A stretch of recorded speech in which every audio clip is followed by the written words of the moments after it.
So my first real video on YouTube for 2020 is going to be reading chapters 1 and 2 of The Quest for a Diamond Sword, an unofficial gamer's guide, an unofficial Minecrafter's novel by Winter Morgan.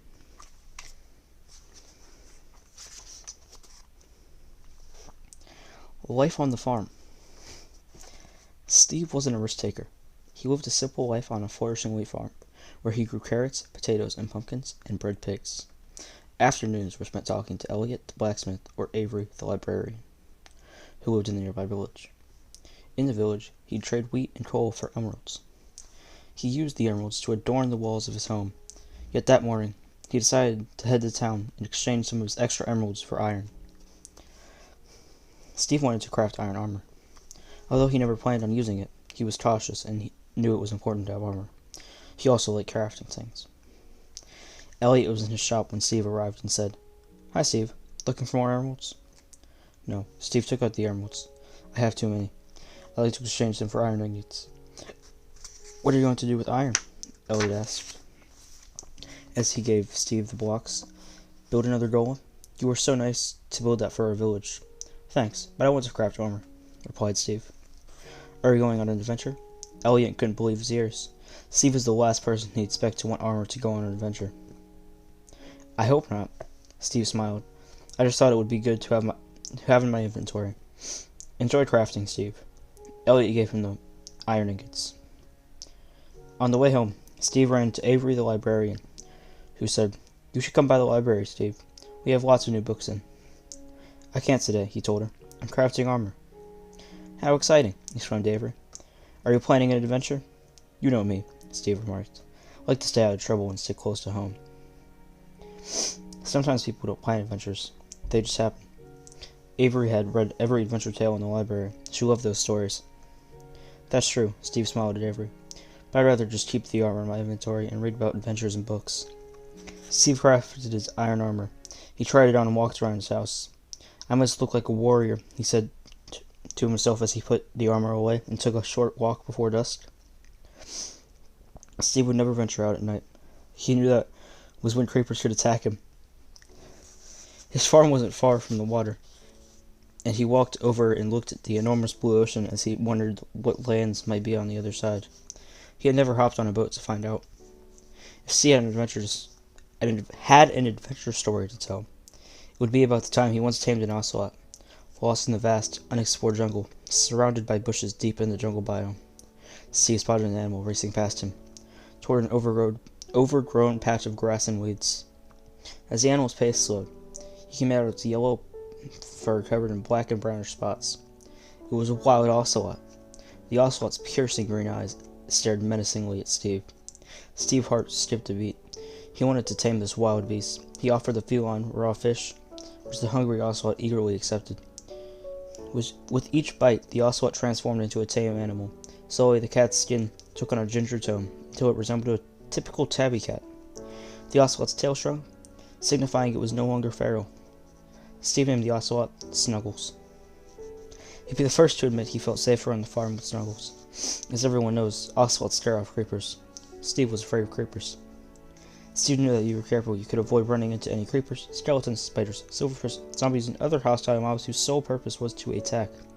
In fact, Steve had helped secure the village from a zombie attack. He built a fence all the way around the village and placed torches along the main street so all the land inside the wall was brightly lit, day and night. This way, he could be sure that zombies wouldn't spawn in his village.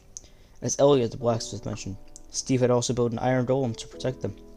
He placed iron blocks in a pumpkin on the ground and watched as the tough, mighty beast got to his feet. As Steve watched the monstrous stone creature lumber toward the village, he was sure it would be able to keep him and his villager friends safe from the zombies and other mobs.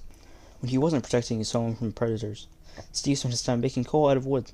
He traded the coal with Elliot the blacksmith for pickaxes, which he used for mining. He also traded his wheat for cookies from John the village farmer. When he mined for gold, he usually traded for books with Avery the librarian. Between the villagers and the farm, he had all his needs provided for and a safe place to sleep every night. He loved coming back to the farm and hearing Snuggles meow as the ocelot relaxed in the greenery. When night began to fall, Steve immediately got into his wool bed. Nighttime was the most vulnerable time. As the sun sank in the sky, the shadows grew, and the well-lit areas became darker until Steve's village was the only place bright enough that the mobs wouldn't spawn there. But outside the walls, you could always hear the zombies groaning and the strange glittering sounds of spiders. If you weren't in your bed when night fell, you were pretty much an open target.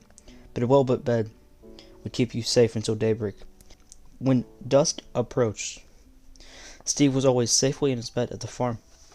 Once Steve saw a tall, dark Enderman with a purple aura when he was out at dusk. But he did not sit there. He safely made his escape and learned his lesson. When the lights began to dim, it was time to go home. There was no reason to take chances. But that night, as Steve slept in the comfort of his bed, he heard strange noises coming from the village. The villagers were in trouble, and as Steve listened to the groans and the sound of wood breaking, he knew it could only be one thing: a zombie attack! He tried to convince himself that he was just hearing things and they were fine, but the noises wouldn't stop. He imagined going into town and seeing the villagers turn into zombies, and he grabbed his clock to see how much time he had before morning. It was still so early. Steve clutched his clock tightly, wondering if he could wait until morning. But as he felt the clock tick in his hands and heard the villagers' cries, Steve knew he had to help right away. And since Elliot knew that Steve had the armor, he was probably waiting helplessly for Steve to attack the zombies. The other villagers were also Steve's friends too. He liked the villagers because he liked villagers better than other explorers like him, because they couldn't be griefers and couldn't harm him. They had jobs and lived and worked together in the village, growing their crops and making useful things to trade. They followed predictable routines and never strayed far from home, but they helped one another and never caused any havoc in his life. Griefers were wanderers who spent time playing pranks on other explorers and generally making trouble. They intentionally did bad things to other people to steal more stuff from themselves. These were some griefers who just picked on folks because they thought it was fun and they liked tricking people. They'd use TNT to destroy a house or lie and say they needed help and then attack. Steve didn't want to lose his house or his stuff to any griefers, so he was careful not to trust anyone but his villager friends. And no zombies were attacking them. Steve had to help. He tried to convince himself that the Iron Golem could handle the zombies. The desperate cries from the villagers that the Golem wasn't powerful enough to defeat all of the zombies on his own. Or even worse, something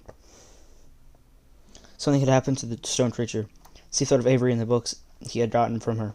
He could imagine a zombie overpowering her as she raced through the streets in her flowing white robe. He wondered if the zombies were destroying John the farmer's crops. Imagine Elliot trying to hide in his blacksmith shop from the vicious monsters. The cries grew louder, and the images of his friends being attacked by zombies swirled around his panicked mind. Steve knew he had to help them. If he didn't do something heroic soon, he would be a no good coward who let the village get destroyed. Although it defied all of his instincts to avoid danger, Steve threw off his covers and got out of bed. He checked the room for spiders and creepers, then went to his chest to get ready for the first time. He suited up in all the armor he had made, which he loved having but never thought he'd use. Luckily, Steve had a well-stocked inventory, since he never battled. He just collected armor, of swords and other tools to protect himself. He took out his compass, iron sword, bow, and arrows from his inventory. Then he paused and grabbed his special gold sword, just in case he needed it. His hand shook, his heart raced. He was scared.